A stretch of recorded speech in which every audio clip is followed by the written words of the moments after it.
Welcome in, everyone, and thank you for listening to the 190th ever episode of the Missouri Sports Podcast, brought to you by 106 Apparel and recording from the Revel Advertising Studio in beautiful Springfield, Missouri. I'm one of your hosts, Cameron Albert, alongside my good friend and fellow Mizzou fan, Kyle DeVries. How you doing today, Kyle? I'm great, Cameron. How are you? I'm doing well. You look like more professional than I do.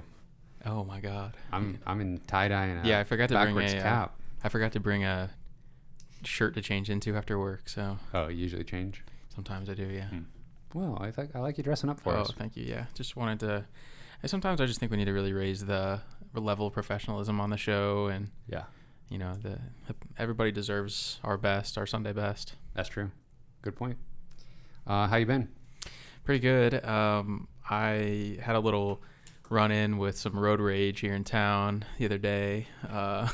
Were you raging? No. I know it's pretty surprising to some of you guys, but I'm usually able to, keep it under control pretty well. My anger issues, I can usually keep them under wraps. But okay. The other day I was driving. It was a 3-lane road, so follow me here. I'm in the far right lane. Somebody was in the far left lane. We both just tried to get into the middle lane at the same time. It wasn't a big deal. I looked over my shoulder, saw him coming. Just, okay, I'll go back into my lane. No big deal. They honked, which is fine. They were just telling me they were there, so I understand. Well, maybe like 20, 30 seconds later, we're like driving down the road next to each other now. And I hear this huge thud, and I realize that the person in the passenger seat of this same car had threw a beverage. Really? At my vehicle. Yeah. Just smacked me right in the car, on the side of the car. Like after the ordeal was over? Yeah, basically. like well after. Probably, I say well after. It was probably 20 seconds later. And I was like, what was that? And I thought it was like a shoe or something at first, and I just heard the thud. You saw him throw it and everything? No, I saw her beforehand, and then I was actually just looking somewhere else, and I just heard the noise. And I look in my side mirror, and there's just like this drink on the ground, like behind me with all the ice on the ground and everything. And so I was I try to keep, like I said, I keep my emotions under control for the most part, but I was not super happy about that, though. I'm not gonna lie. Gosh. Massive overreaction. So if that was you out there, I just get it together. What was going through your head? I just want to know over that complete non-event. Probably not one of our listeners. Our listeners would never do anything like that. I completely agree. I've never really been in a road rage situation, thank goodness. So hopefully never will. Yeah. I had to ride the bumper a little bit just to let them know how I was feeling about it, and they pulled off into a parking lot. So I did felt you get like their insurance information? No, I sure did not. But so Well, I'm glad you made it here in one piece. Yeah, I didn't want to get anything. I didn't want to get out of control. Yeah. Right. De-escalate. But I wanted them to know I'm not happy about you throwing a beverage at my vehicle. At the same time, so I did have to wash my car off later in the day because there's this huge splash mark on the side of my car. But wow, that's pretty wild. I feel like I just have interesting occurrences in my life recently. I had to tell everybody about it. That's a good little story.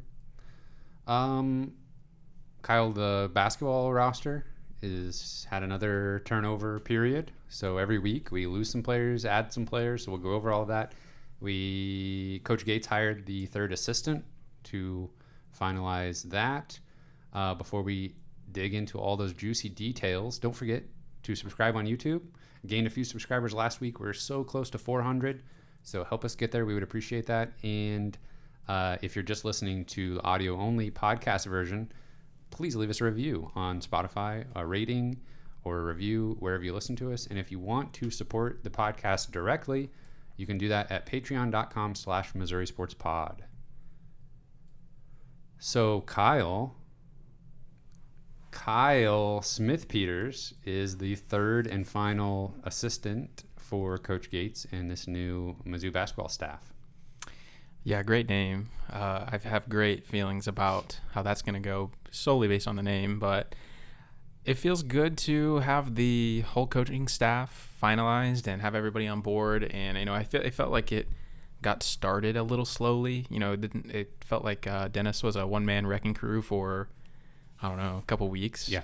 And I don't know, sometimes with a new hire, you expect that assistant coach news to come pretty quickly, and it didn't really this time, but gang's all here now, and I'm really, really happy with how it looks right now. Yeah, so Smithpeters, he was a head coach at John A. Logan Junior College. We've mentioned them in every episode for the last month or so. Sean East played there. And before that, I think he's been there for like almost 10 years or so.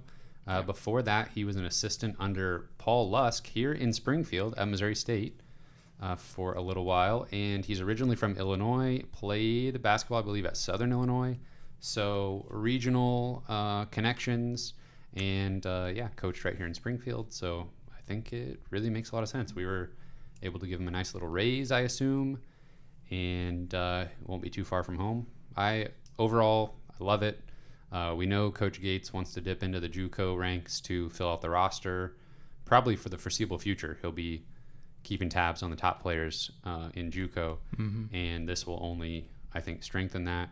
And it's not like Smithpeters' only coaching has been done at that level. He is a basketball coach. He's been a D1 assistant. Yeah. So, yeah, I like it all around, especially for your third assistant. I feel like it's a good hire. Yeah, I think it's a move that makes a lot of sense for Smithpeters too. I mean, there are just challenges that come with being a head coach anywhere at any level, and dealing with kind of being the guy that's responsible for dealing with all of the personalities in a program, and also trying to win games. There's so many things that are going on in a program that you are responsible for. You are the first person that is in charge of all of these things, and to be able to get a raise and take some of those responsibilities off your plate and just kind of work under somebody else, learn, and then hopefully he will probably go on to be a head coach again someday at a higher level. Still pretty young, but that's a move that makes a lot of sense for him, and he gets to bring one of his players. Yeah, well, I mean, Sean East committed to Missouri before this hire was announced. Yeah, that's true. Might have been in the works for Definitely a while, not connected whatsoever. So now the assistant coaching staff, we've got CY, we've got Dickie Nutt, we've got Smithpeters. Give that group a letter grade. How do you think Coach Gates did if you were grading him with a letter grade on filling out this assistant staff? Honestly, I think CY is such a great hire. I think that's obviously the headliner. He's the associate head coach, but I'll give it a B+.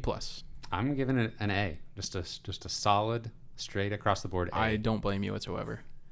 I think it's well balanced. I'm very happy with it. Yeah. CY definitely. I think he's one of the best assistants in the country. All three assistants have been head coaches before.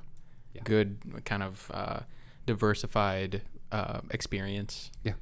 Experience at several different levels of college basketball. I'm pretty excited. Lots of connections. Yeah. So we've had a couple departures as far as players that some people expected to take up a scholarship next year that will not be. Christian Jones, the high school commit out of East St. Louis, asked out of his NLI, so he will not be coming to Mizzou. He has reopened his recruitment. That was something that I think people expected. If he stuck with the Mizzou commitment, it seemed like maybe he would do a year at a prep school or junior college before making his way over. That's not going to be the case. He is most likely not going to end up at Mizzou regardless.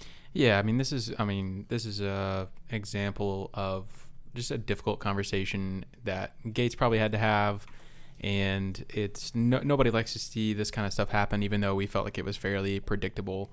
And I don't like to see Christian Jones go because he wasn't like the most productive high school player ever. He wasn't putting up crazy numbers or anything, but I think you can definitely, if you're watching his film or watching him play, you can definitely see a path for him to be a really good college player and really to continue to develop. I mean, he's got a nice looking shot and good ball handler and that kind of stuff. So I think that he'll end up at a decent program, and you never know. I mean, that's just kind of what college basketball is right now. Is if you can take a chance on a more experienced player who's done it before at the D1 level, you're probably going to do that over a high school player, which is just mainly an unknown. Even some of the top freshmen in the country, even a top 100 player sometimes can be a completely unknown, commodity. So it was a little bit predictable. Yeah, I think we knew this probably would happen, but you still don't like to see it happen. And maybe if he ends up starting off his college career really well, he can bump up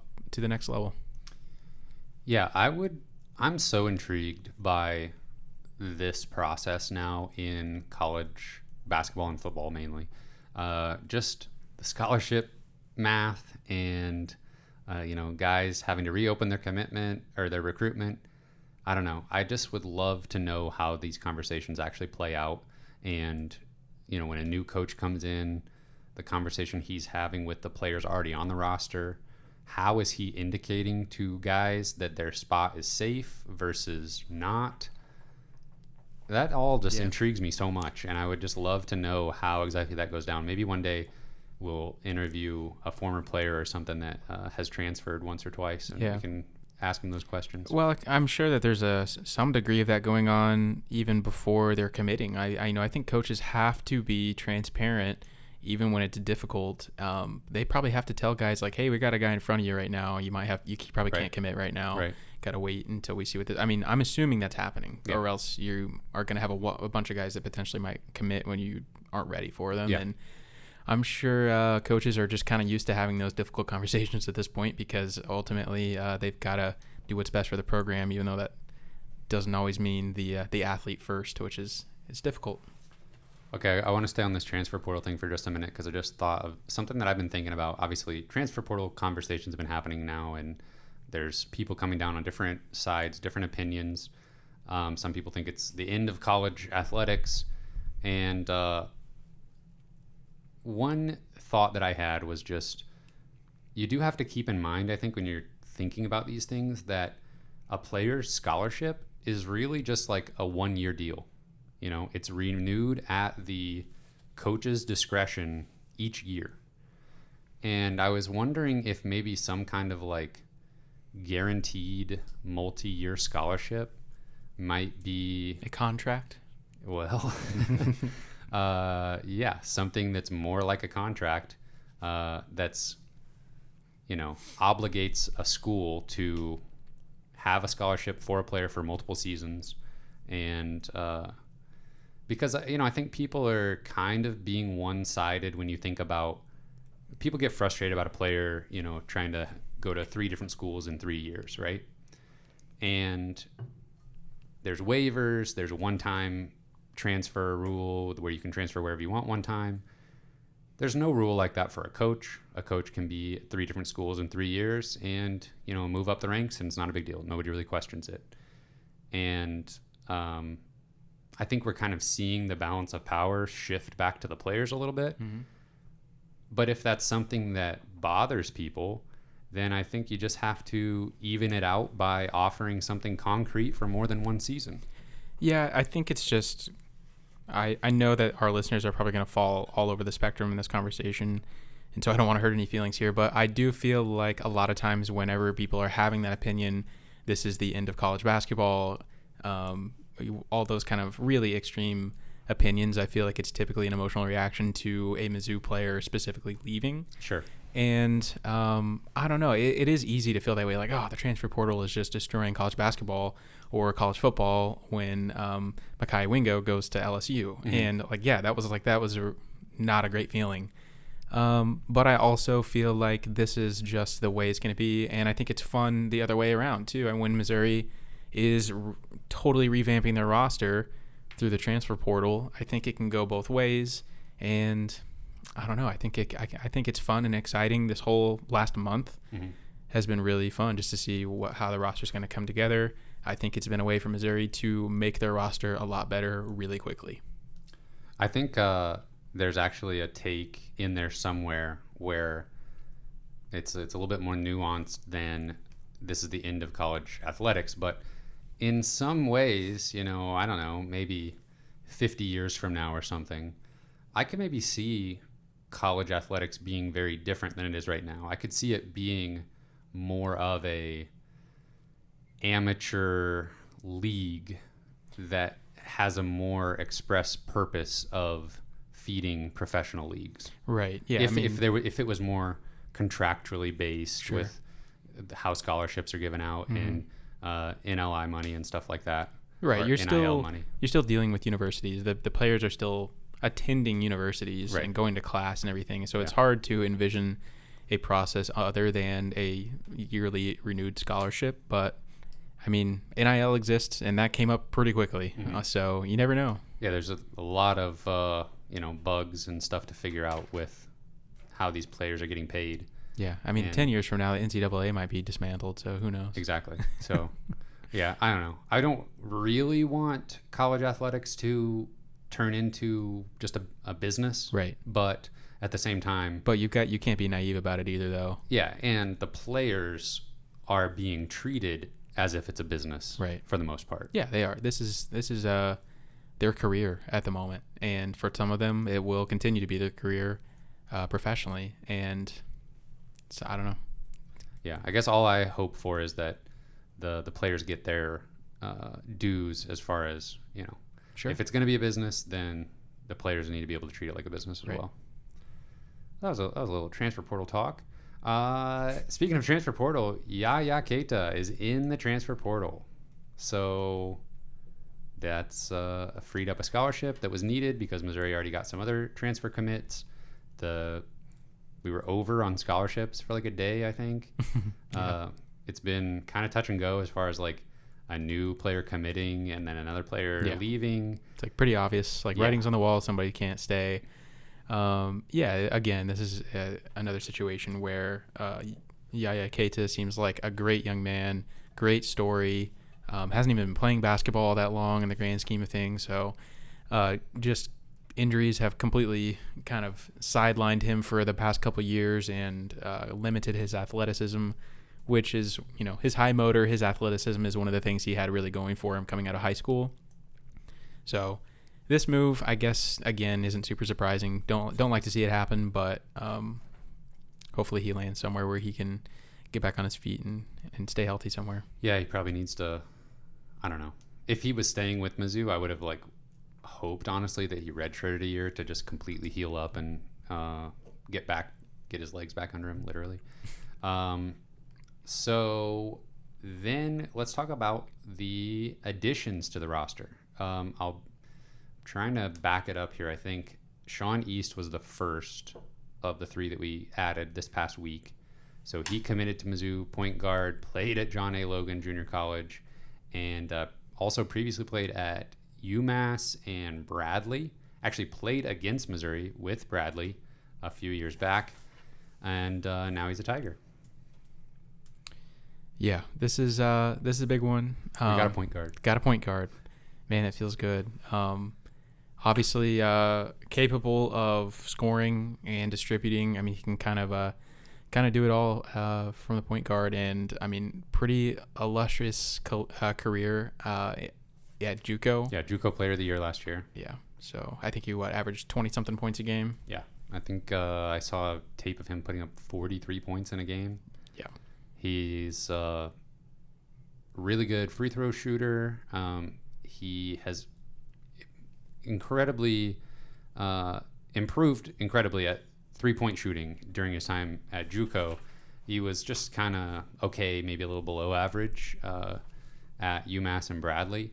But if he's figured that out, and obviously his shooting form looks fine, and he's just making everything at John A. Logan. So hopefully that translates. He's a really good playmaker. I mean, he finishes in the lane, nice floaters and stuff off the backboard. He obviously was a super high volume shooter this past season. So I don't think that's quite going to translate next year to Mizzou. And there will be a little bit of a transition period, but he's played D1 basketball before, so it's not going to be brand new to him. I'm pretty thrilled with this addition. And the other point guard that we got, Nick Honor, we'll talk about him in a sec, but now having two point guards that are both can, facilitate, they're both low turnover guys, probably East, a little bit more of a wild card there just because he's, at least in the film that I saw, he's just trying to do more, I think. But yeah, I'm super excited. This is a spot that we've been needing to fill for a while, like all of last basketball season and this off season.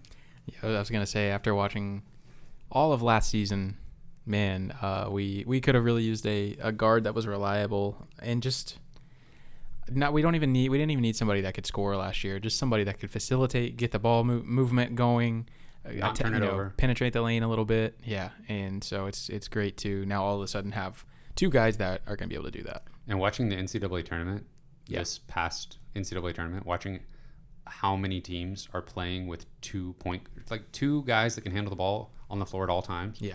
Like watching North Carolina's run where Caleb Love is a point guard, but he's playing off the ball a ton, and they have just like a steady, solid guard who can run point when Caleb's playing off the ball. Yeah. I don't know. I don't know how Konzo went from like Penson and Drew Smith in the backcourt at the same time to just no ball handling guard at all. Yeah, I don't know what the plan was there, but definitely the forgotten ingredient in the positionless basketball. Positionless basketball does not mean no ball handlers, and that's basically what the recipe was last year. So just a bunch of long-armed guys that can't dribble last year. No lead guard, no center. That's positionless basketball. Yeah. Yeah, I think we're going to see positionless basketball done a little bit differently. Sounds good to me. So since we already mentioned him, Clemson point guard transfer Nick Honor committed to Mizzou. And yeah, another point guard. Yeah. Love it. With this, I mean, statistically doesn't like excite you, or his stats don't necessarily jump off the page, but I was watching some film from him at Clemson and heavily relied upon. I mean, it seemed like he was a lot of playing time, high energy, good defense, kind of up tempo style of play, really like attacking on offense and defense, really. But had some game winners. Yeah, played a ton of minutes. Yeah, so this was definitely not just like a guy that wasn't seeing the court much and wanted to try and find somewhere else to get playing time. He was heavily relied upon at Clemson, a very important piece of their offense. Yeah, and I would say not quite as dynamic of a player as Sean East, but maybe a higher floor, lower ceiling. Mm-hmm. I mean, somebody in our Discord mentioned it, having 2 point guards reminding them of Drew Smith and Xavier Pinson. And I think we'll see some similarities to that dynamic with those two guys with these two guards. Yeah. I think you can play them at the same time. Yeah, I think so too. Nick Honor just seems like a really good court vision, like really good passer. Just always kept the ball moving whenever I was watching some of his clips from Clemson. Yeah, he spent his freshman year at Fordham. He played 90% of minutes as a freshman. He did score quite a bit at Fordham. He scored I think it was 15, 16 a game. He shot over 200 threes his freshman year. Only 34%. Yeah, not terrible, but probably career 34% three-point shooter. Not terrible. All right, so we got 2 point guards. I love it. Then the other player who committed to Mizzou this past week was Damoi Hodge, formerly of Cleveland State. So he's the second former Viking to join the Tigers. Yeah, this is, again, it's like we landed a bunch of forwards and stuff early on, and but this is a dynamic guard for sure, high volume shooter. It's just these three guys we've talked about today are single-handedly going to completely change the landscape of what Missouri looks like next year. And I think Hodge will probably, unless we land Jason Roach, I definitely think he could lead the team in three-point attempts, probably makes too. But he's like a pretty big guard who shot an insanely high volume last year at Cleveland State.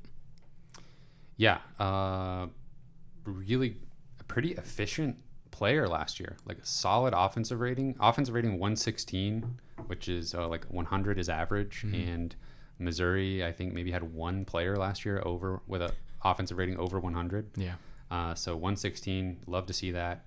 And just efficient score. His effective field goal percentage was 9th in the Horizon League last year.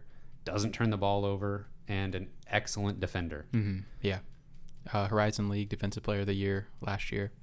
It's interesting as far as the Cleveland State guys go. I kind of feel like, or the former Cleveland State guys, Trago Million and Damoi Hodge, I feel like they're different players in the way that Gomillion is kind of the glue guy, the energy, probably not going to put up a lot of points at Missouri or anything like that. And then Hodge, to me, is the guy that shows up on the scouting report, though, and gets a lot of attention. Can't let him shoot threes, that kind of guy. And so they make kind of an interesting pair. And I don't know. I'm excited for Hodge for sure. Yeah, I would say Hodge, looking at the players we have as of right now for next year, he's probably the guy that I feel best about, like, creating his own scoring opportunities. So if you get him the ball, I think he can make a play for himself pretty reliably.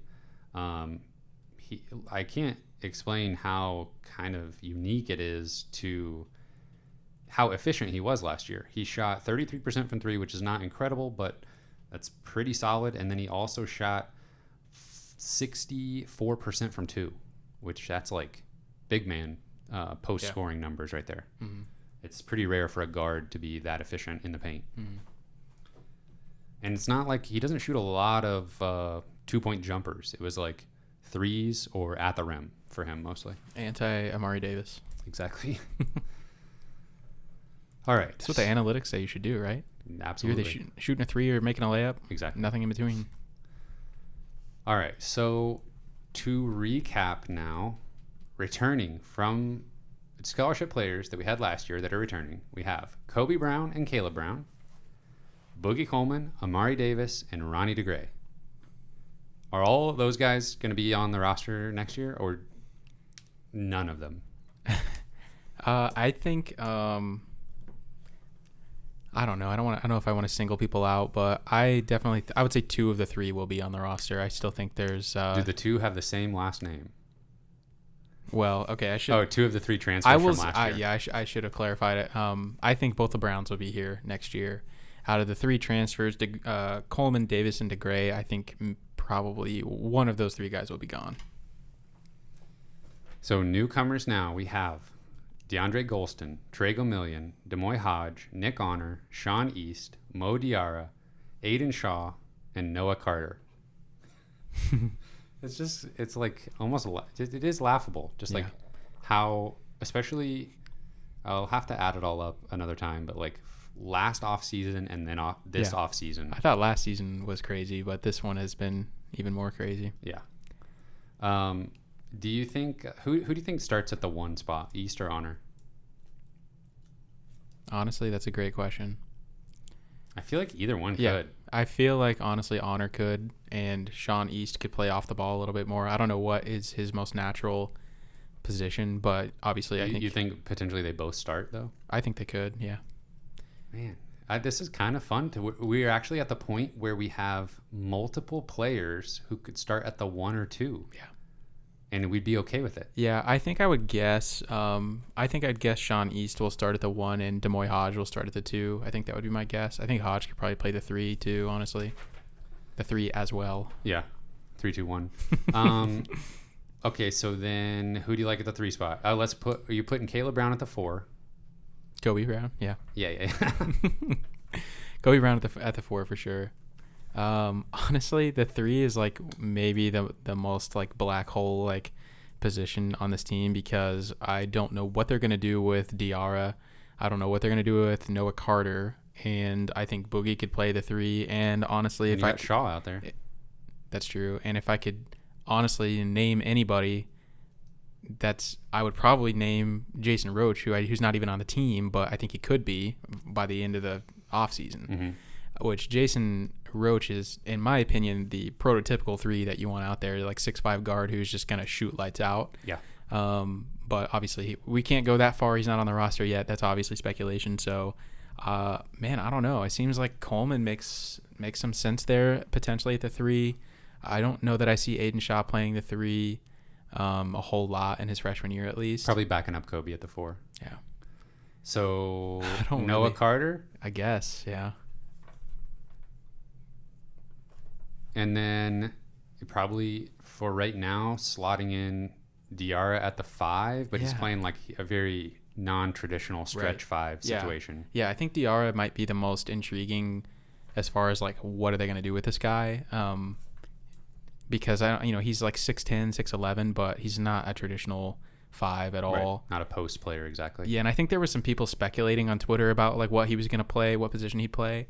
And he even responded to it on Twitter and was like, I didn't know I was a 5. So, I don't know what they're going to do. And it just seems like there's multiple guys like Aiden Shaw, Noah Carter, Kobe Brown, Diarra. All 4 of those guys make sense at the 4 in a lot of scenarios in my mind. So I don't know. I think they'll be playing musical chairs, I think, a little bit. Just kind of see what basically, works. We'll have sometimes we'll have 3 forwards and 2 guards out there. Sometimes we'll have 3 guards and 2 forwards. Yeah. And sometimes we'll have 3 players who are kind of in between. Mm-hmm. That's positionless basketball. Honestly, I mean, Ronnie DeGray makes sense at the 4 too. Yeah. Which, okay. Well, this brings me to this question. Okay. Rank these players on 1 through 3 on which one do you want most badly on next year's team. Okay. Boogie Coleman, Amari Davis, Ronnie DeGray. Number 1 would be the player you want to stick around the most. I gotcha. So like 2 months ago, a month ago, I would have said Ronnie DeGray number 1, easy. But now he's like, we have like 3 other players that are very similar to him. So I think he's still the guy out of those 3 that I like the most as like being able to contribute at this level in his college career and be impactful for Missouri. But there's just now several other bodies that are going to be competing at the same spot. But he's got more time to grow into a role. It's true. I guess I'm going to still put him in number 1. Then I'm probably putting Coleman second. Gotta hope he can make some threes in like a spot up shooter situation. I know everybody's saying that, but it's not a guarantee, honestly. No. Then the only thing with Boogie is I think his defense is questionable too. Absolutely. Out on the wing. Yeah, you're gonna have to cover for him a little bit. But when you have Hodge and Gamillion, Aiden Shaw, Diarra, those guys can cover up for some stuff defensively.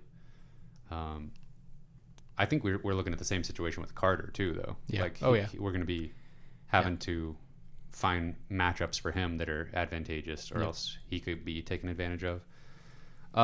So I put Coleman second, Davis third, I guess. I don't hate him as a player. I mean, he's still the same guy that scored 18 points per game in the Horizon League that we're poaching other players from now. Right. And he was freshman of the year in that league. So I know it's possible that Davis could be really effective at a new offense, a little change of scenery. Honestly, he had all 3 of these guys really showed flashes at times last year where they were very valuable to the team and all kind of brought a unique role. And I don't know, it's just tough to know what they would do in a different system. Yeah, I think, like I said, a month ago, I would have easily said DeGray, Coleman, Davis.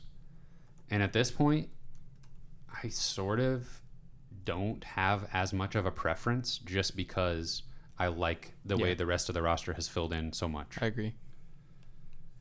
That's the main reason why I could potentially see Ronnie DeGray leaving, is just because there's going to be a lot of competition for playing time at his position. And with 3 years of eligibility, a guy who, again, showed flashes last year and kind of a interesting role, you don't like to see him go, but it almost seems like they've recruited over him in air quotes a little bit. He was seen in photographs like doing some shooting around with members of the staff and Kobe Brown recently. Gates was taking a picture with Justin Gage, and in the background is Kobe Brown and Ronnie DeGray shooting around with another assistant coach. Yeah. I don't know if that means anything.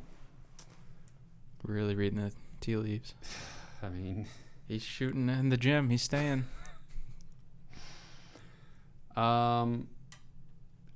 It's going to be so interesting to see how minutes are divvied out, because like DeAndre Golston and Damoi Hodge are like so similar to each other. I feel like that at this point, I don't know where you're getting minutes for Golston, and then if you're not getting minutes for Golston, how do you have any minutes for Davis? I think Golston actually could probably play the 3 some. He's a big guard.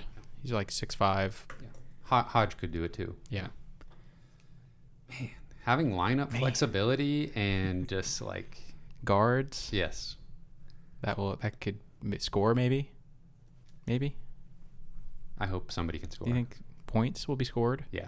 I still think we're not looking at an incredibly great 3-point shooting team. Yeah. But I think we'll be able to get up and down the floor, and all of the players on the current roster are so much more efficient than the former players. Like, we have upgraded so much in efficiency with just shots going in the basket. Yeah, and we're talking about players in Coleman and Davis and even Caleb Brown, who were like seeing significant minutes and might not on this team. Exactly. So are we still kind of looking for a true, like a player to really play the 5 spot, or? I think that's very possible. I think that our starting center could maybe not be on the team right now. And we're definitely still trying to get Roach to come here and shoot 200 3-pointers. I would certainly think so, man. He was, again, like maybe my number one guy out of all of the transfers we hosted a couple weekends ago on campus. I mean, I just so desperately need what role he fills. There was also a Columbia Missourian article where they interviewed Boogie Coleman's father about the coaching change and everything. And he seemed to think, now this doesn't mean everything, but he seemed to think that Boogie Coleman is going to, enjoy a change of pace and a new role within the offense and be asked to do things a little bit differently.